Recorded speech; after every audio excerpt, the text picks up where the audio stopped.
Amém, meus irmãos. Obrigado, Senhor, por essa oportunidade.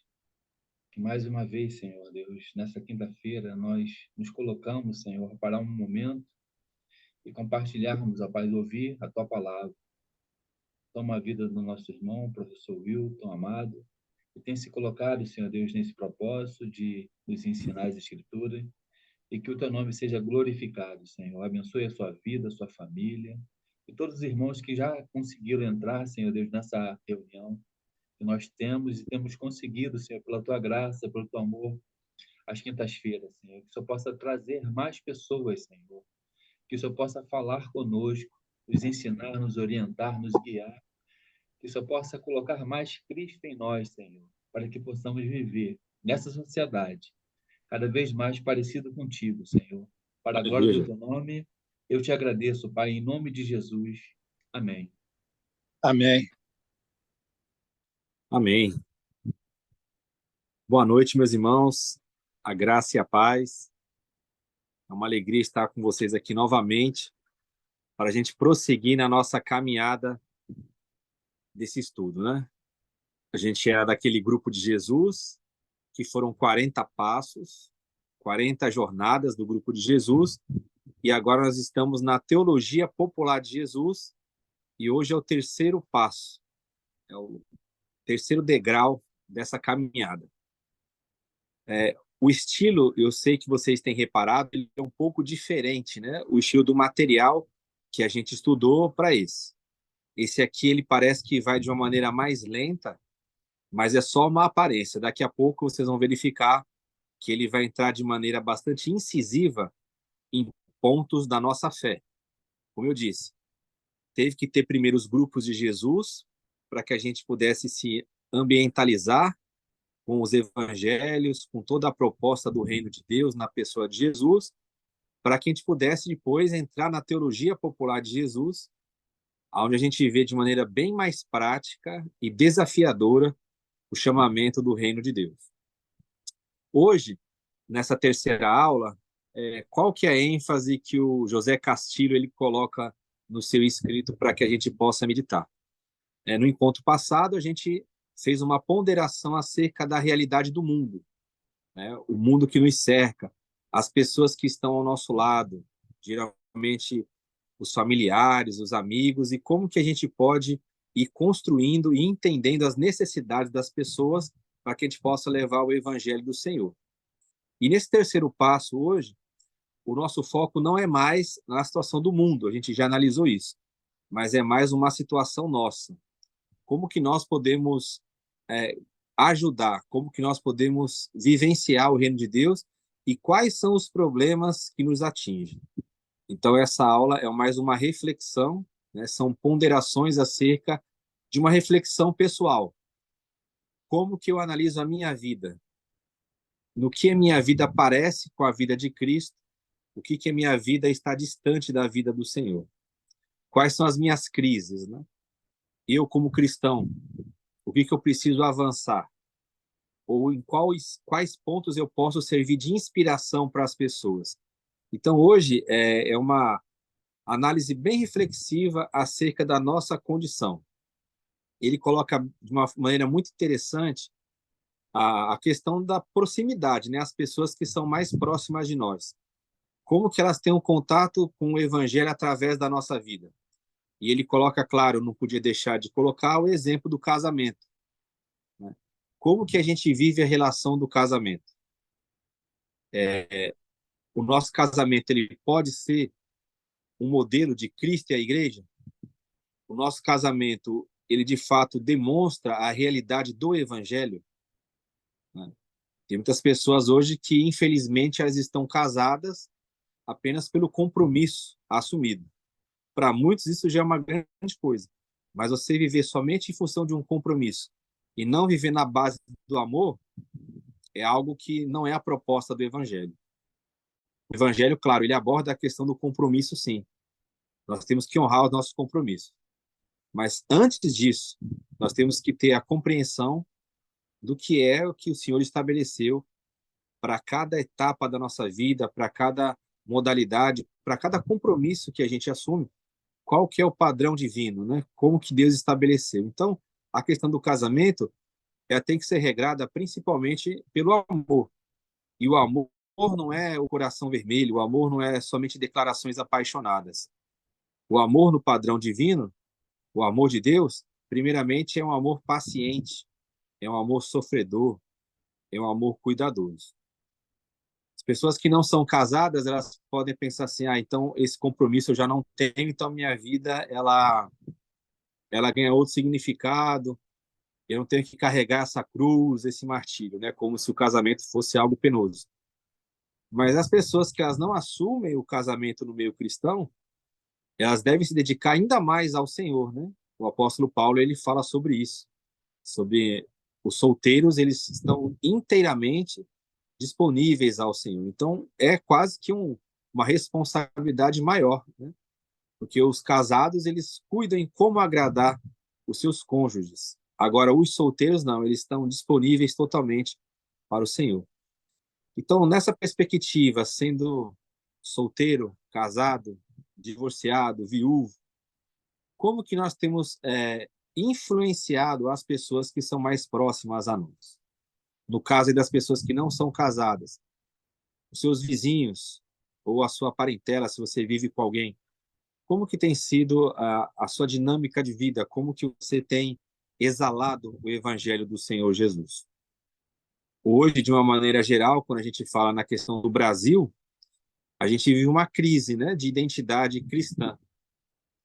Muitas pessoas que reparam apenas na performance exterior, outras pessoas que creem que elas podem viver sua vida de qualquer forma, desde que ela tenha sua confessionalidade num domingo, por exemplo, que ela vai numa missa ou ela vai num culto, e aí parece que a consciência dela fica acalmada. A gente vive hoje coisas que, num passado não tão distante, a gente nunca esperaria das pessoas que se declaravam cristãs, como agressividade, pessoas que são a favor de que outras morram, né? Pessoas que não oferecem perdão, pessoas que nunca se encontram de maneira alegre. Ele ressalta muito isso no estudo, né? Hoje você vê cristãos que dificilmente eles passam alegria para as pessoas. E a alegria é o fruto do Espírito. Você pode ver isso na sua experiência de vida, com o contato que você tem com outros cristãos. Geralmente, nos discursos, nas falas, só saem coisas problemáticas. É claro que todos nós temos problemas, né? Mas você não vê quase aquele discurso que para muitas pessoas era uma utopia, mas que na realidade era um discurso de esperança. Era quando você se encontrava diante de uma situação ruim, negativa, uma situação que você muitas vezes não tinha um controle. Qual que era o discurso que saía da boca de um cristão? Não, tudo vai dar certo, tudo vai melhorar. Se Deus está no barco, tudo vai bem. Está tudo bem comigo, graças a Deus, mas a sua vida não está boa. Não, mas com o Senhor é bênção. Nós vamos vencer pela fé. Hoje, dificilmente você vê esse discurso, né? Você vê muitos cristãos desanimados, sem esperança, sem alegria. E se nós vivemos assim, se nós que temos as boas novas, a melhor notícia do mundo, se nós temos o Senhor vivo habitando dentro de nós, se nós não temos isso, como que a gente vai poder esperar a transformação de um mundo? Aqui tem aquela parte que diz assim, né? Antes de você querer mudar o mundo, limpe o seu quarto, limpe a sua casa, né? Então a gente tem que começar a refletir sobre isso. Se eu sou vocacionado pelo Senhor Jesus para levar o evangelho para as pessoas, para que elas possam ter a verdadeira vida, a vida com abundância, como que eu posso alimentar isso se na minha vida eu não participo dessa vida com abundância? Se minha vida é guiada pelas notícias populares, pelos aspectos políticos, pelos medos das pessoas que vivem nesse mundo, qual que é a diferença que a minha vida demonstra? Como que eu tenho vivenciado essa esperança no Evangelho? Será que a minha alegria ela está focada mesmo em Cristo? Será que eu me alegro pelo fato de eu ter sido salvo, de eu ter comunhão com o Senhor, de eu saber que se eu morrer agora, eu estarei para sempre com o Senhor?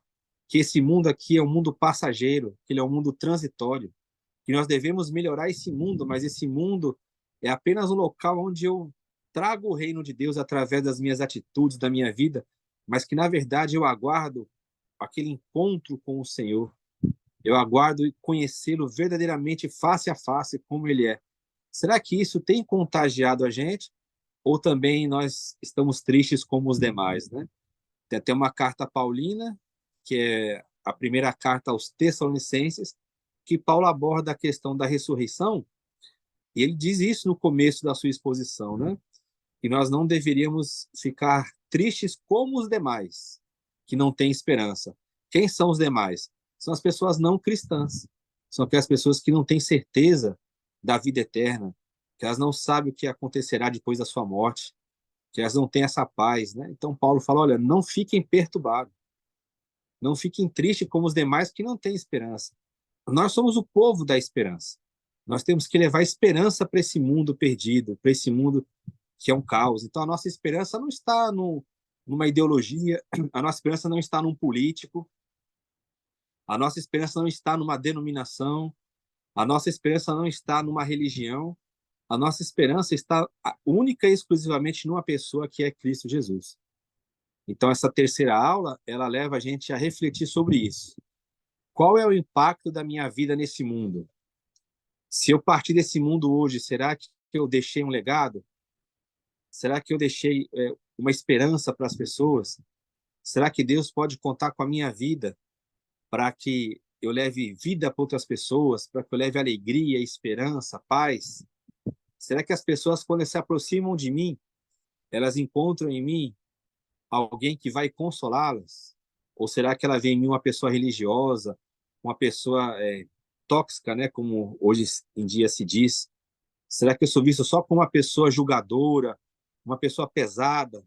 Então, eu tenho que refletir isso, né? Como que a minha vida ela está atingindo as pessoas? Como que as pessoas olham para mim? Como que eu tenho essa vocação do Senhor de levar o evangelho, as boas novas, levar a mensagem de esperança para as pessoas? Então, que a gente possa refletir. Eu vou aqui parar essa introdução, passar aqui para os irmãos fazerem as suas considerações, mas que a gente possa sempre ter isso em mente.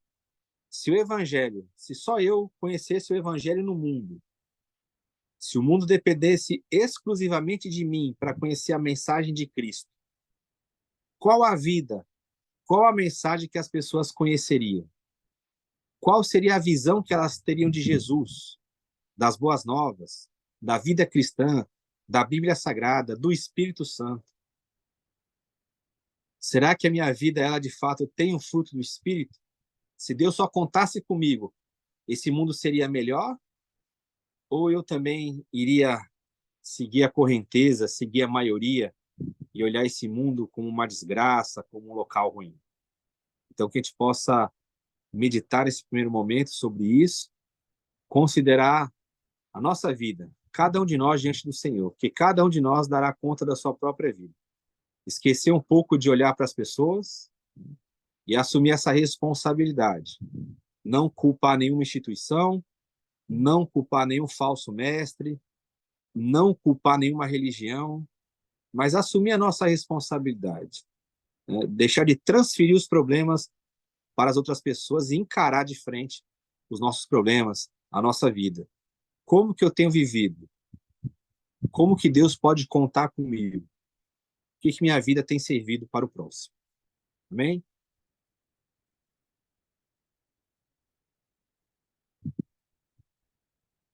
Alguém gostaria de fazer algum comentário? A oportunidade aí está aberta.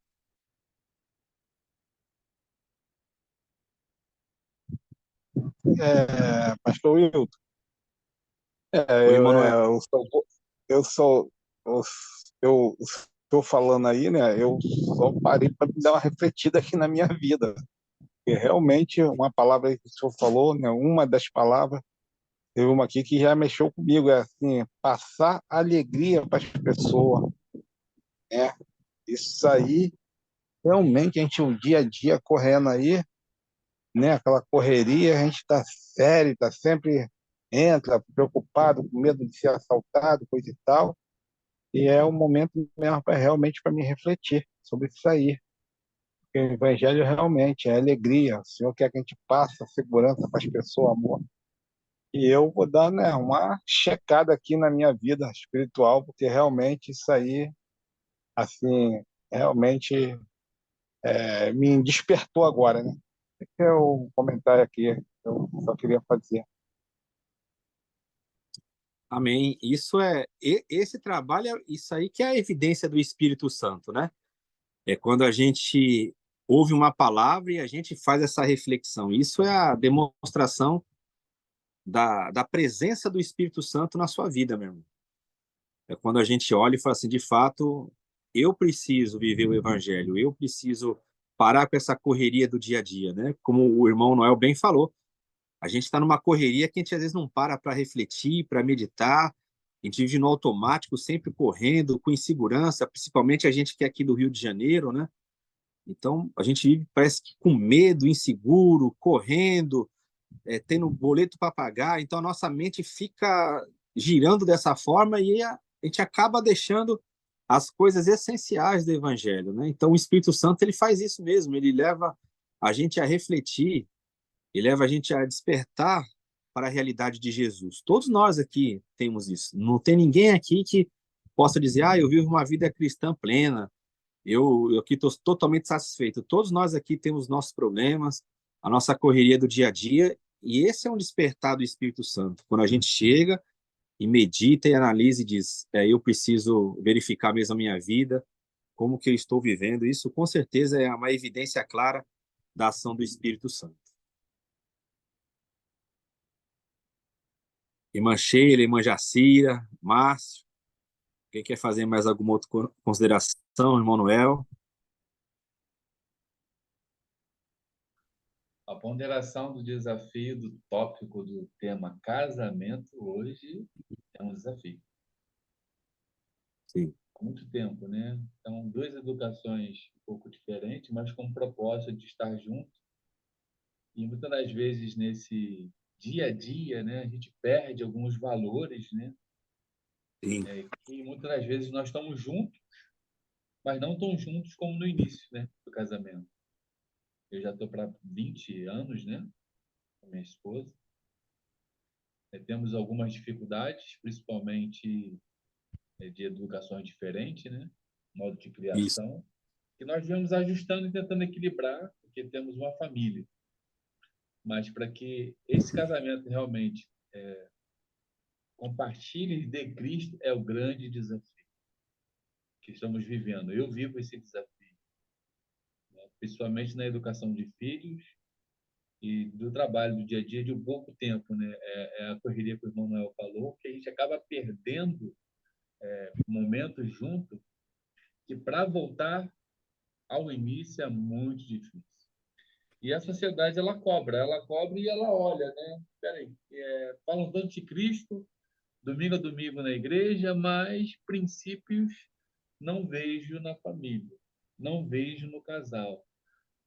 Tão junto por quê? Porque a sociedade cobra, então é o grande que eu acredito que eu vivo esse desafio também na minha relação hoje no meu casamento.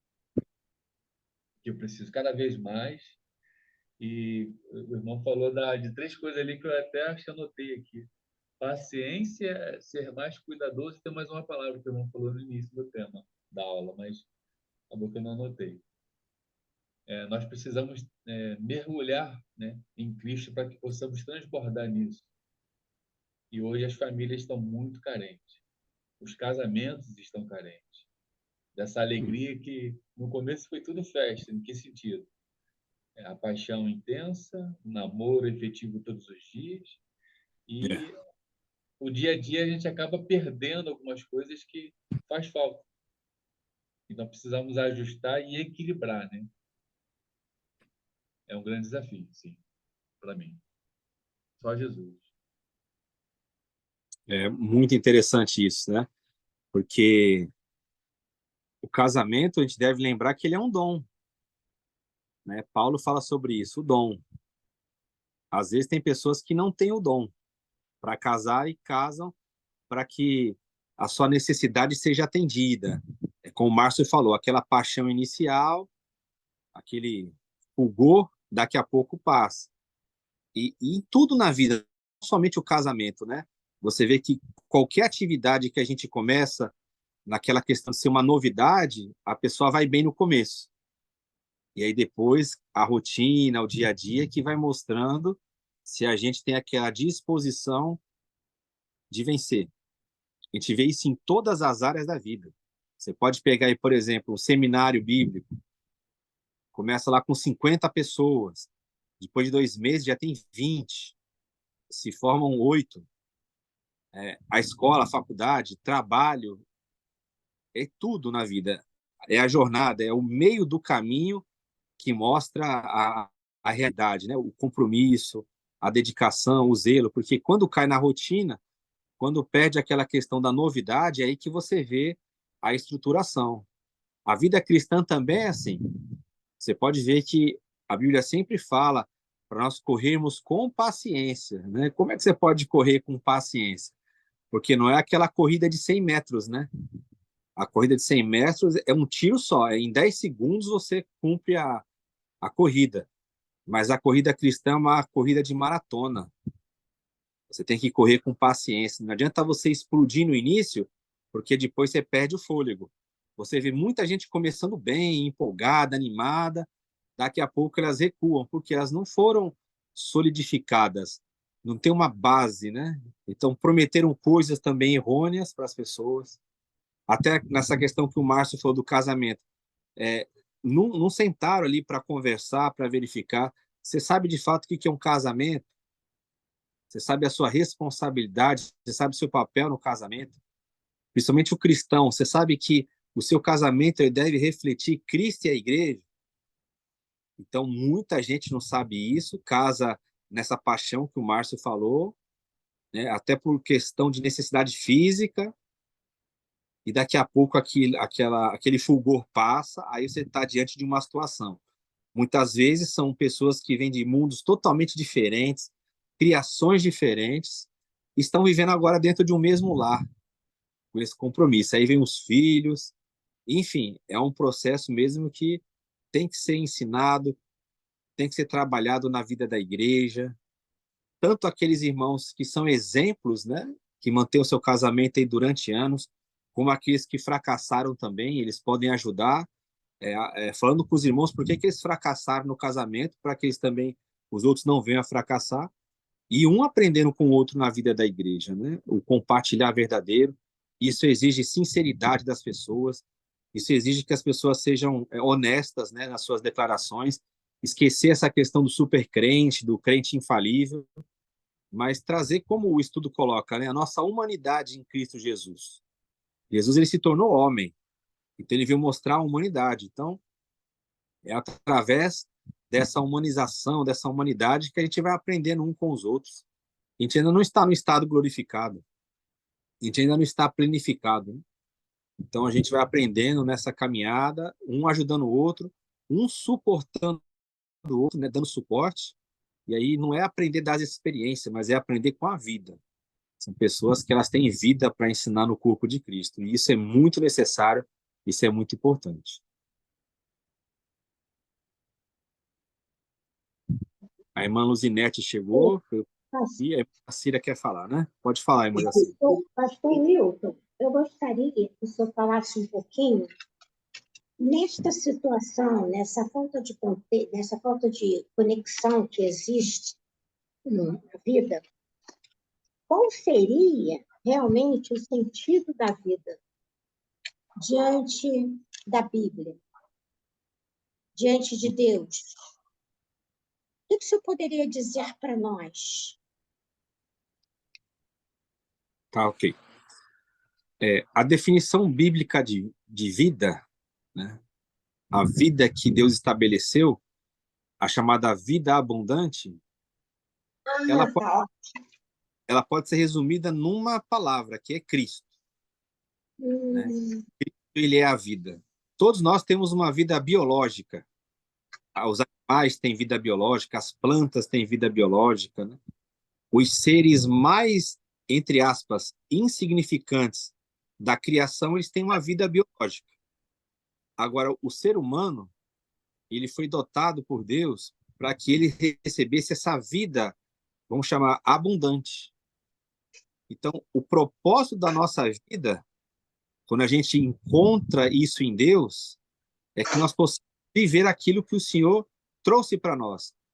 Nós somos criados à imagem e semelhança de Deus, então a nossa vida, ela só tem significado no outro. Isso é a maior radicalidade da vida cristã. A vida do cristão, ela não é uma vida egocêntrica, egocentrada. Ela é uma vida no próximo. Então, nós só temos a nossa realização no outro. Então, a nossa vida, de fato, a vida divina, é o serviço. O propósito da nossa vida é ajudar, é servir. É isso que Jesus veio ensinar, é isso que Jesus veio trazer. A vida de Jesus nunca foi uma vida voltada para ele mesmo. Então, se ele é a vida, ele demonstrou que a vida só tem sentido, só tem valor, se ela for vivida no outro. Isso é o evangelho.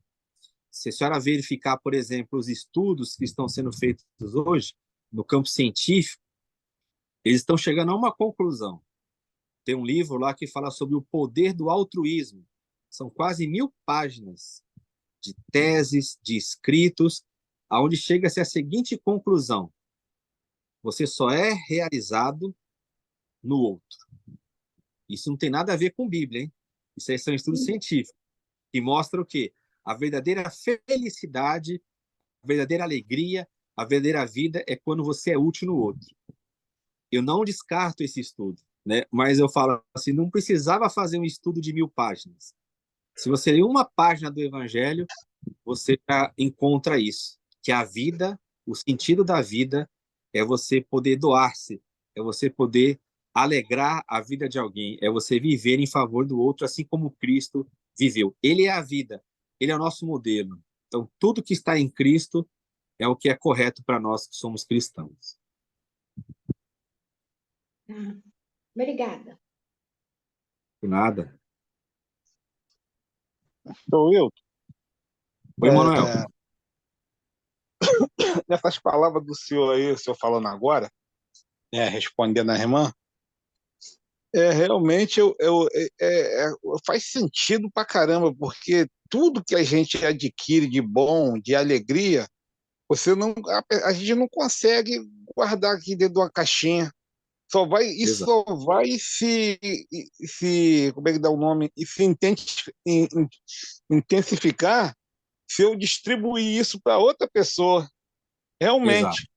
Eu vou fazer uma viagem, eu vou sozinho, não faço contato com ninguém, eu não consigo ficar alegre. Exato. Eu tenho que distribuir isso com alguém. Realmente tem um sentido muito grande isso. É engraçado, o senhor vai falando e eu vou pegando carona. Para a gente se sentir bem. Interessante, né, Noel? Porque se você pegar o texto bíblico lá do Gênesis, tudo que Deus criou era perfeito, né? Aquele relato da criação mostra a perfeição de Deus ao criar, né? E a primeira coisa que Deus fala que não era bom é que o homem estivesse só. Então, desde o início, a Bíblia mostra que o homem ele não foi criado para a solidão. O homem ele foi criado para a comunhão, para ele ter a satisfação dele em uma companhia. Então, não é bom que o homem esteja só. Você só vai se alegrar no outro. O próprio Deus é uma comunidade de pessoas, né? Deus é Pai, Filho e Espírito Santo. Nenhuma das pessoas divinas vive para si. Então, quando transfere isso para o ser humano, não tem como nós dizermos que a gente é pleno, que a gente é feliz em nós mesmos. Você pode se dar muito bem com você mesmo, mas você só vai conseguir essa realização, como você disse, quando você transferir para alguém, quando você transbordar na vida de alguém. Você quer um exemplo claro disso? Todos nós aqui nascemos, né? Nós tínhamos, ou algumas pessoas ainda têm, os seus pais, a sua mãe. Você já parou para pensar que no começo da sua existência, você não tinha poder nenhum sobre a sua vida? Você teve que nascer de uma pessoa, essa pessoa cuidou de você, te alimentou. Não estou entrando aqui nos casos de maus tratos. Eu estou dizendo o seguinte, para que você chegasse onde você chegou hoje, se você olhar lá para trás, você não tinha condição nenhuma de tomar conta da sua vida. Alguém cuidou de você, seja os pais naturais, uma figura paterna ou materna, você foi alimentado, você foi cuidado para que você pudesse crescer. Então você já começa a sua vida na dependência de alguém, né? Você não brotou do nada. Deus não jogou você aqui na terra e falou, viva, não Pode, claro. passos. Então você precisou de alguém. E a nossa vida toda é uma retribuição a essa graça divina. Principalmente quando a gente entende o evangelho, né? Você vê, tem pessoas que não são cristãs, mas elas mesmas admitem que elas só são bem-aventuradas quando elas fazem o bem na vida dos outros. E principalmente nós, como cristãos, que nós entendemos que toda a nossa vida é interligada, é uma comunhão, né? O nosso Deus é um Deus comunitário e assim ele também estabeleceu na nossa vida. A verdadeira família de Deus, os nossos relacionamentos, quando você enxerga toda a criação de Deus, né? Deus fala assim para você, olha o passarinho ali, tá vendo? Eu alimento ele e você vale muito mais do que os passarinhos. Veja aquela flor ali como ela é bonita, nem Salomão se vestiu como aquela flor. Você acha que eu não vou vestir você? Então, quando você tem a mentalidade cristã, você passa a enxergar toda a criação fazendo parte da família de Deus. Então você olha e vê a magnitude do Senhor, né? Ele forma tudo isso para o homem. Ele monta esse universo, ele não precisava disso, mas ele montou para que a gente tenha o que? Alegria e satisfação e prazer nele. Ele fala, olha o que eu preparei para você. Então você não pode ser uma pessoa individualista, né? Uma coisa que a Bíblia abomina é o individualismo. Você pode ver que sempre a Bíblia ressalta a comunhão, a comunidade, a interdependência, né? A maior fonte de combate ao individualismo é o conceito do corpo de Cristo, né? Você pode ver que o próprio Cristo, ele conta conosco. Ele poderia fazer tudo sozinho. Ele tem todo o poder, toda a autoridade, toda a sabedoria, mas Cristo, ele faz o trabalho dele conosco. Nós somos cooperadores com Deus. Então, a maior prova é que o nosso Deus conta com a nossa ajuda, mesmo ele podendo fazer tudo sozinho. Então, um ser humano limitado, frágil, como que eu vou querer viver uma vida sozinho? É impossível. Eu só vou ter a verdadeira alegria, a vida no próximo, no meu irmão, naquela pessoa que está comigo, né? Esse é o verdadeiro sentido da vida em comunhão. Ô, pastor Will, Pois não, irmão. o senhor só fala coisa assim que realmente é de Deus, porque vai batendo com algumas coisas minhas no passado. Por exemplo, o senhor falou aí sobre o passarinho, que Deus criou ali, um pé de coqueiro, que pô, brotando coco, coisa e tal. Teve muito tempo atrás, vamos botar assim, eu estou com 58 anos, eu Sim. creio assim que foi assim, uma média aí eu estava com meus 32, por aí, 32 anos. Eu vou chegar agora onde o senhor falou, Sim. do passarinho, dessas coisas. Eu estava igual um bobo, né? Já era cristão, contemplando a natureza, né? Aí eu olhei para o céu assim à noite, aí fiquei vendo aquelas estrelas, né, da minha casa, aí fiquei assim olhando aquilo me deixando meio bobo. Eu falei, caramba, assim com 30 e poucos anos, né? Então aí eu falei, poxa, engraçado, estou aqui preso num negócio aqui, olhando a natureza. Aí eu perguntei ao pastor, falei, pastor, vou fazer uma pergunta que parece até uma pergunta de criança mesmo, mas o senhor vai achar até que eu estou bobo. Mas sabe, ele enquanto eu fico olhando para a natureza, vendo aquelas estrelas, aí fica tentando imaginar como é aquilo ali, a criação de Deus. Fico igual um bobo ali, coisa e tal, e falou, sabe o que é isso? Você está em comunhão com Deus. Deus está te mostrando o que ele fez. As pequenas coisas que são coisas sobrenaturais. Aquilo ali me deixou muito alegre, aquilo. Aí hoje, agora o senhor me trouxe isso aí, ó, que bateu realmente, assim, quando a gente começa a ver um passarinho, ver uma fruta no pé, alguma coisa, se o homem olhar com os olhos espirituais, ele vai ver que aquilo ali é sobrenatural. Inclusive, aquele professor da Souza Marques, o Enéas. O Sim. Enéas, eu vi o Enéas já tem um tempo, ele já tinha falecido. Alguém postou na internet alguma coisa e falou uma palavra, eu não esqueci mais. Ele falou assim, gente, uma gota d'água é sobrenatural. Você tem que olhar O que Deus faz, uma gota d'água é sobrenatural. Pô, aquilo ali é forte demais. É isso aí. É verdade. Os céus proclamam a glória de Deus, né? A criação, ela anuncia o nosso Deus. Então, toda essa beleza da criação, ela mostra, né, as mãos do Senhor, o trabalhar do Senhor. E quando, como você disse, né, quando você tem os olhos espirituais, quando você tem os olhos voltados para Deus, você consegue enxergar Deus em toda a criação. Você, nos mínimos detalhes, né? Você vê o que que é imagem e semelhança de Deus. Por que que Deus ele proíbe o uso de imagens, né? Não farás para ti imagem de escultura.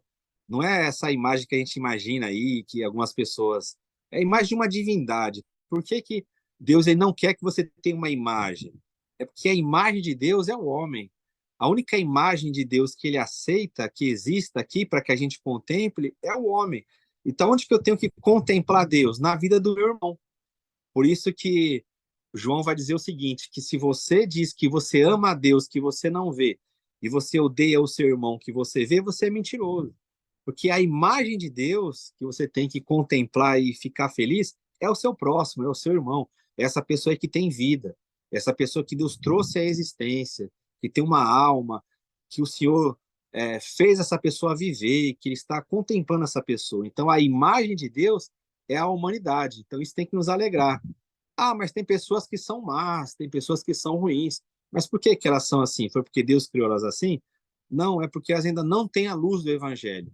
Então, nosso papel é levar a luz do Evangelho para essas pessoas e crer na conversão delas, né? Como um exemplo bíblico que nós temos, que é o apóstolo Paulo. Ele era um perseguidor da igreja. Ele era um homem que causava muitos males. Quem é que poderia imaginar que aquele homem se tornaria um dos maiores missionários da história da igreja? Isso é o evangelho. O evangelho tem o poder de alcançar as pessoas. Então nós temos que olhar a humanidade como a humanidade em potencial, né? Porque ela é a imagem de Deus. Deus criou o homem à sua imagem e semelhança. Então eu tenho que enxergar Deus no meu próximo e tenho que trazer essa informação para ele, porque ele já é a imagem de Deus, só que ele está com os olhos ali cobertos, com os olhos tampados. Então, nós temos essa boa notícia para anunciar para ele que ele tem que mudar a mentalidade, ele tem que se arrepender, ele tem que mudar o caminho dele e viver aquilo que Deus preparou para ele viver, né? E aí sim ele vai poder contemplar, como o irmão falou, toda essa grandeza de Deus, enxergar Deus em tudo, né? Até no ar que a gente respira, a gente enxerga a graça de Deus, né? Isso é coisa muito maravilhosa.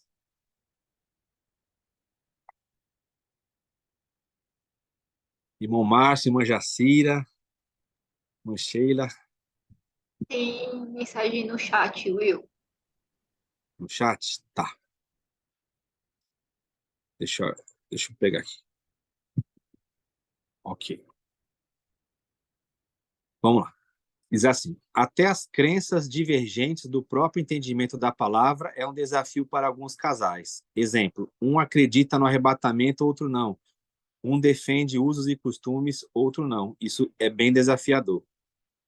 O sentido da vida é servir, mas você não acha que tem pessoas que são sugadas? Exemplo: tem denominações que sugam algumas ovelhas que acabam vivendo só para a denominação.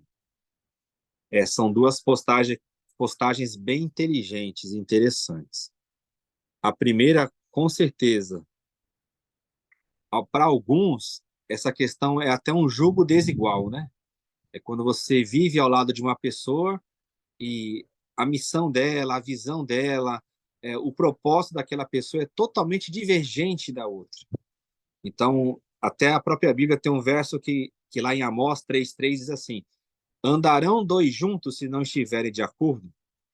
Então, esse é um desafio. As pessoas elas acabam casando, né, sem conhecer a outra pessoa. Aí alguém fala assim: ah, mas é impossível conhecer totalmente. É verdade. Mas algumas coisas básicas nós temos que ter em mente quando a gente casa.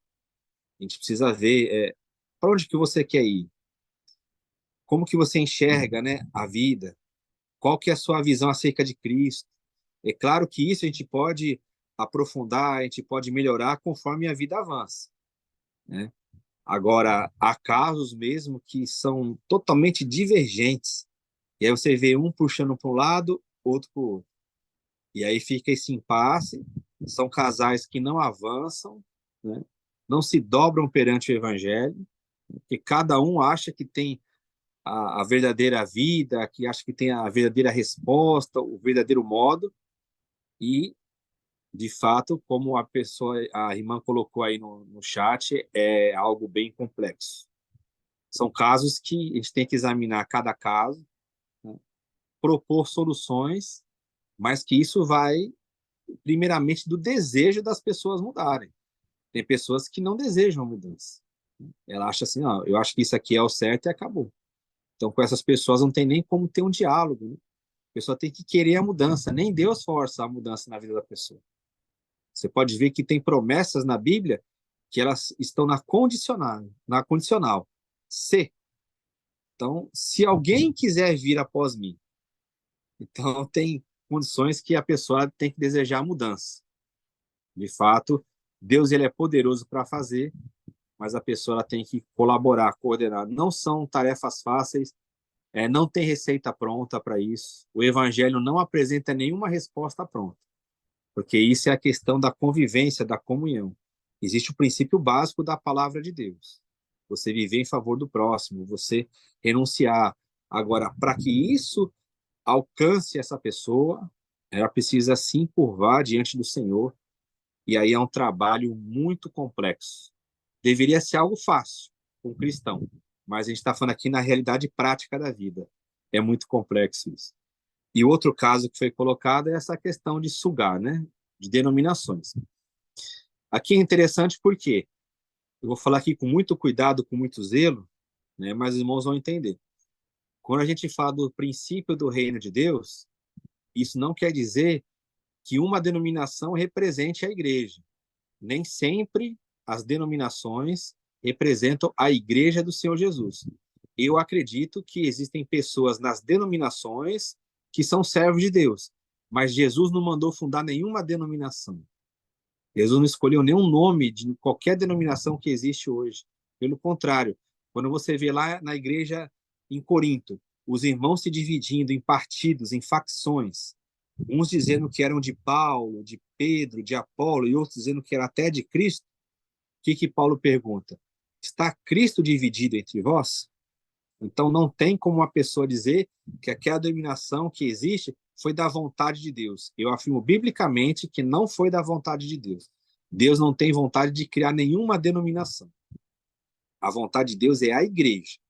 Então, existem pessoas dentro de denominações, sejam elas católicas, protestantes, ortodoxas, que elas são filhas de Deus, servas de Deus.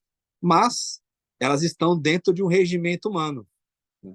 Tem pessoas que vêm conversar comigo, eu fico ouvindo cerca de 2 horas a pessoa contar uma história. E aí, no final, ela fala para mim assim, e aí, que você me sugere? Eu falo assim, eu não sei. Ela fala assim, como que você não sabe? Eu estou te contando uma história aqui, eu falei, eu não sei te informar. Porque você está me contando a história de uma organização religiosa. E lá tem o seu CNPJ, tem o seu regimento, e não, então lá tem as suas regras. Eu não posso interferir nisso. Se você estivesse me falando da vida da igreja, que é o corpo de Cristo, é uma outra questão. Aí nós trabalharíamos o conceito bíblico de igreja. Agora, você está me falando de um regramento humano, que tem um CNPJ, que tem um nome denominacional. Você faz parte dessa organização, desse clube? Faço. Então, você tem que seguir as regras lá. Ah, mas eu não concordo. Ah, então não participe. É simples.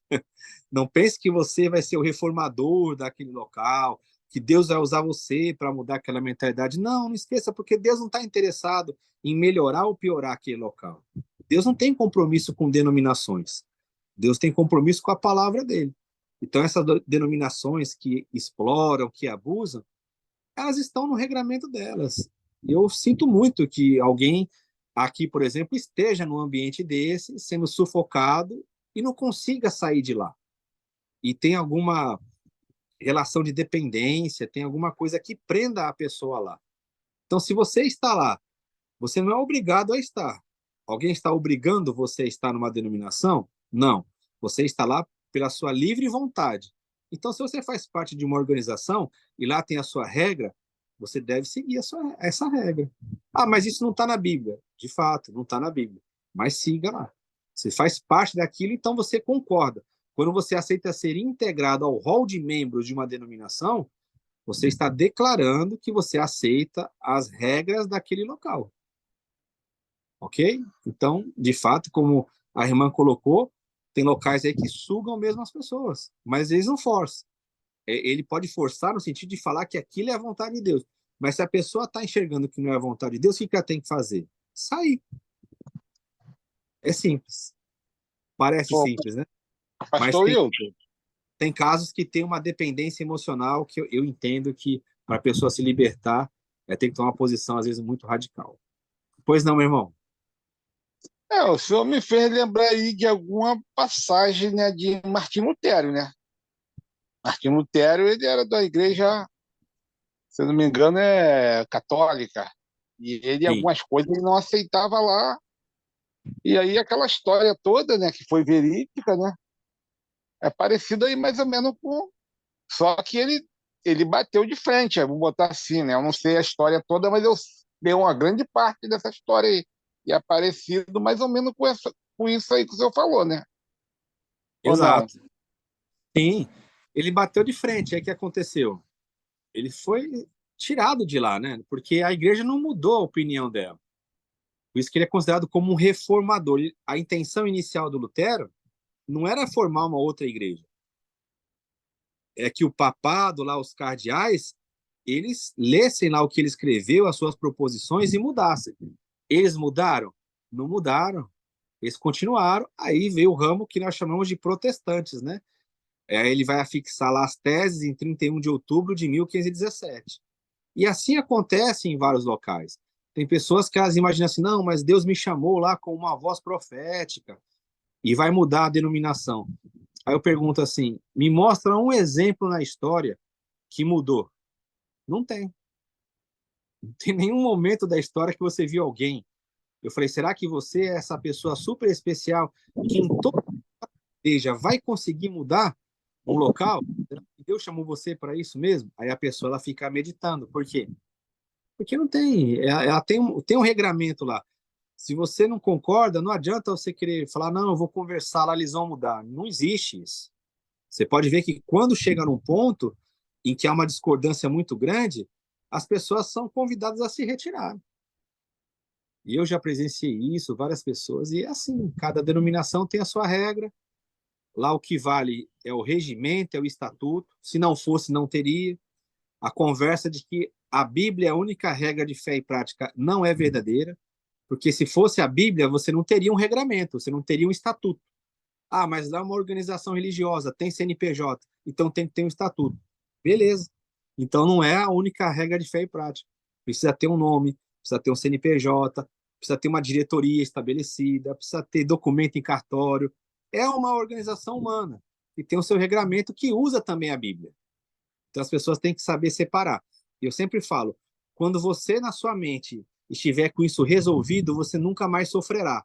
Quando você entender que aquela denominação é uma organização religiosa humana que usa a palavra de Deus para algumas coisas, mas é uma organização humana, você não vai entrar mais em crise. Mas se você entender que as denominações elas são a igreja, que elas representam a igreja, aí você vai ficar conturbado, porque você vai falar, mas não bate, tem coisa na Bíblia que lá não segue.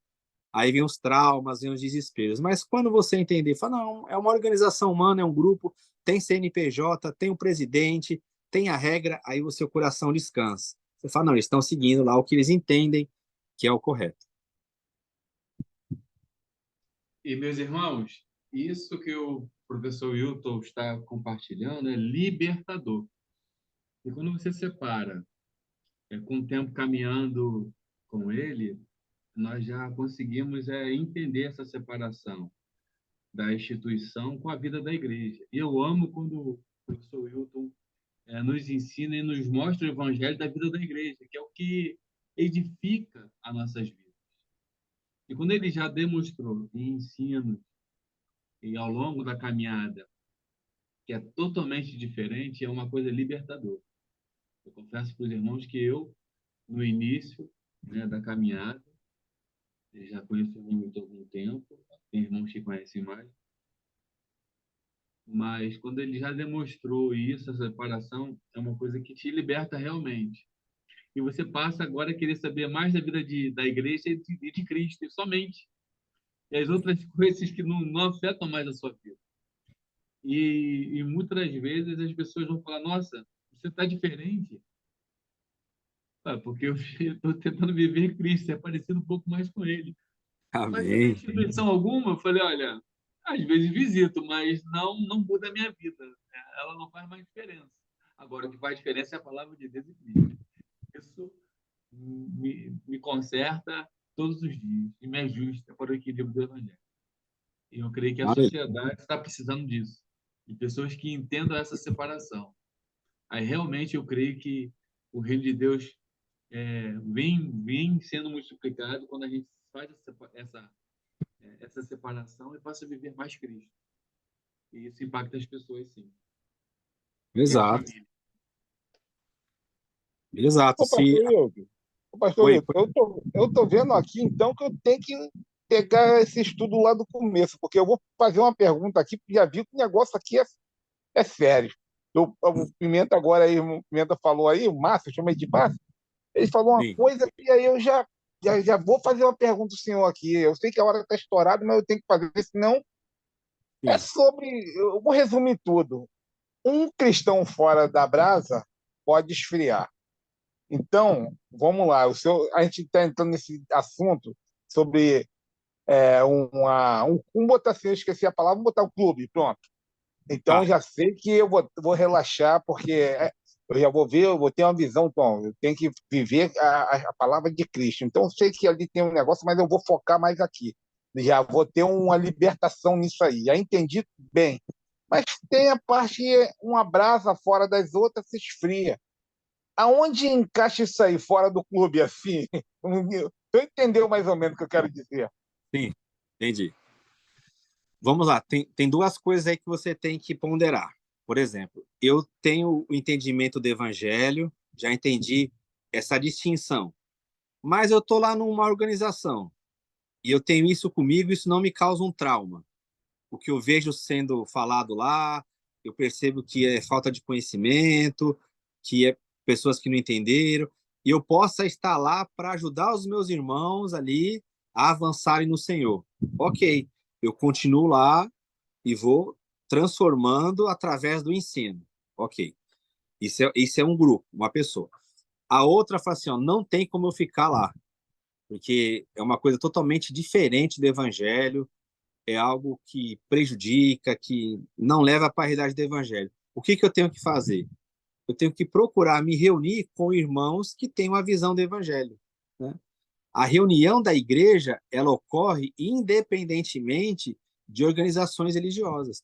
Eu posso me reunir como igreja em uma organização religiosa, como fora da organização religiosa. Se eu sou um membro do corpo de Cristo, eu vou ter comunhão com outros membros. Por exemplo, aqui, nesse momento, está tendo uma reunião da igreja. Mesmo virtual, está tendo uma reunião da igreja. É o ideal? Não. Mas aqui a gente tem essa possibilidade de cada um estando na sua casa poder falar sobre a palavra de Deus, ter um ensino bíblico. Ok. Qual que é o ideal? É que a gente possa se encontrar. Por exemplo, o irmão aí tem 10 pessoas que querem se reunir como igreja. Elas vão se reunir como igreja. Vão viver a vida da igreja sem precisar de um nome denominacional, de uma placa, nada. Viver a vida da igreja como a Bíblia coloca. Entende que o fato de eu me desligar de uma organização, se for o caso, não quer dizer que eu vou ficar sozinho. Pode até ser num primeiro momento, onde eu não encontro alguém para me reunir. Mas eu, como igreja, fazendo parte da igreja, como corpo de Cristo, eu sou um membro da igreja, eu não sou a igreja toda. Então, eu preciso de outro membro da igreja para que a gente tenha comunhão. É isso que o senhor coloca. Se você, por exemplo, é um missionário, que você vai estabelecer a igreja num local, você percebe que você vai lá sozinho, mas você não está longe da igreja. Por quê? Você tem irmãos que você tem comunhão, mesmo à distância. Mas você vai para um local, você estabelece a igreja começa a operar nessa localidade. Então é isso. Eu posso estar num clube, numa organização, numa denominação, estar vivendo a vida da igreja, mesmo entendendo lá que tem regramentos humanos. Pode acontecer um caso desse. Ah, lá eles dão liberdade para o ensino, lá eu posso falar a palavra. Então, lá tem irmãos que você vai edificar. Você está no ambiente, fala, não, lá tem uma regra, é fechado, não tem espaço para ninguém, é o homem que manda. O que você tem que fazer? Sair de lá, né, segundo a consciência do evangelho, e procurar irmãos que você vai se reunir. Aí isso depende onde que vai se reunir. Pode ser numa casa, pode ser numa escola, pode ser num local de reunião, que as pessoas chamam de templo. Isso aí depende do ambiente, do local, de cada pessoa, entendeu?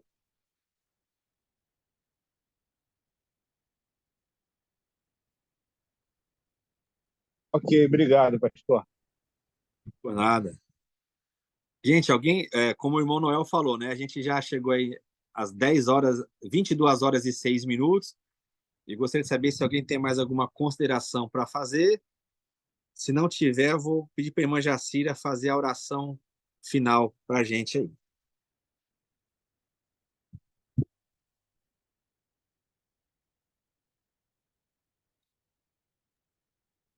E aí, pode fazer, pastor? Então, pode fazer, irmã Jacira, por favor. Então, soberano Deus, adorado Pai, agradeço ao Senhor profundamente por este momento. É um momento muito brilhante em nossas vidas e nós temos muito, muito, muito, muito que agradecer, porque é um momento que nós crescemos, evoluímos, porque nós crescemos, evoluímos na verdade, em cima da sua palavra, em cima de uma verdade. Nós temos o pastor Wilton, agradecemos muito pela vida dele, pelo estudo, pela luz, pelo brilhantismo dele, agradecemos pelos outros colegas também, pelas perguntas, pelas respostas, pelos os cumprimentos que o pastor sempre faz, pelas reflexões, e ele nos conduz a refletir realmente em cima da palavra. Então, ele sempre acrescenta alguma coisa. Oh, Deus, muito obrigada mesmo, muito obrigada. Que o Senhor nos abençoe e que o Senhor nos derrame muita bênçãos, muita luz, muita sabedoria, para sabermos o que fazer diante das dificuldades, diante das Aleluia. provas que nós passamos. Oh, Jesus, obrigada, meu grandioso Deus. Lhe agradeço em nome do seu Filho Jesus. Muito obrigada, obrigada. Amém. Glória a Deus. Amém. Amém. Amém, meus irmãos. Amanhã de manhã, permitindo o Senhor, eu coloco lá no grupo o estudo 4. E aí, a partir do estudo 4, a gente vai começar a responder as perguntas, né? Até uma sugestão da irmã Jacira, e é uma boa sugestão, a gente responder as perguntas que são feitas em cada estudo, tá?